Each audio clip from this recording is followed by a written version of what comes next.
কোৱাচোন দাদা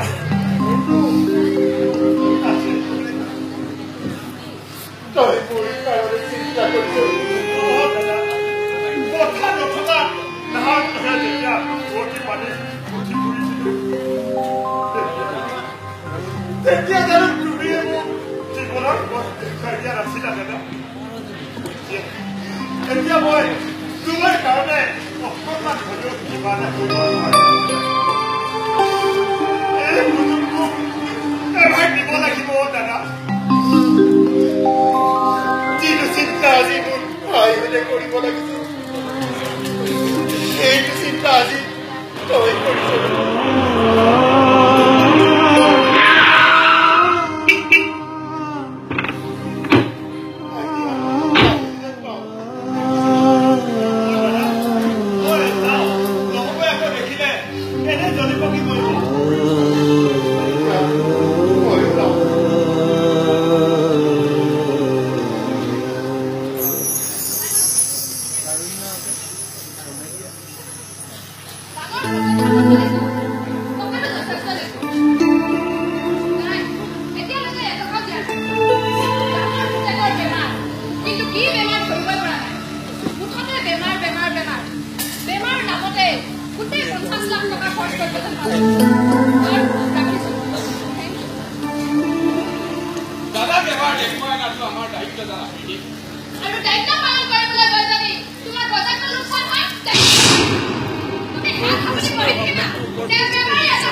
যদি আমাৰ প্ৰজেক্টটো আৰম্ভ হয় তেতিয়া মাক কেনেকৈ সময় দিব পাৰিব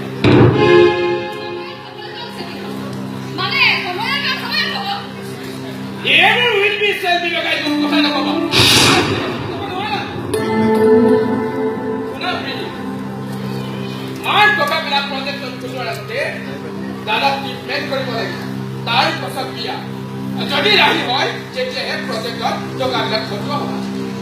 বাপৰে ইমান আঁচনি তৈয়াৰ কৰি ৰাখিছা তেন্তে এই আঁচনিবোৰ যদি বাস্তৱত ৰূপায়ণ কৰা হয় সেই 50 লাখ টকা ৰাজ্য কৰিব পাৰিবানে কিবা ডাঙৰ কাম হাতত লৈছা নেকি বোৱাৰী কথাবোৰ তোমালোকৰ মাজতে আলোচনা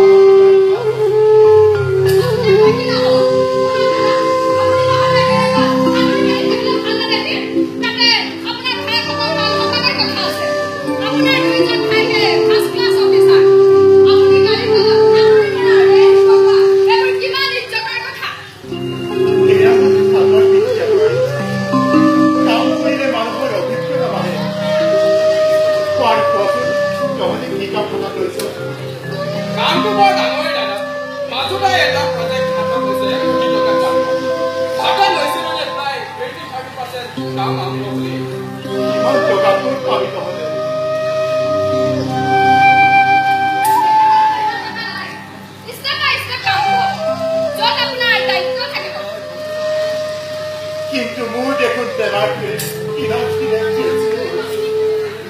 ডাক্তৰে দেখোন ধৰিব পৰা নাই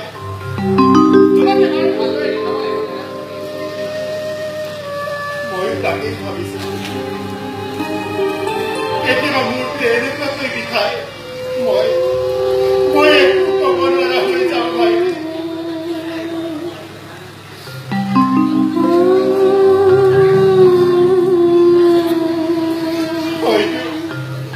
হয়তো বেমাৰটোৱে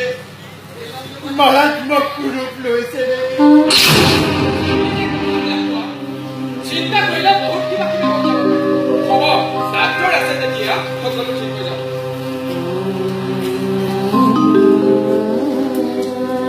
ডাক্তৰ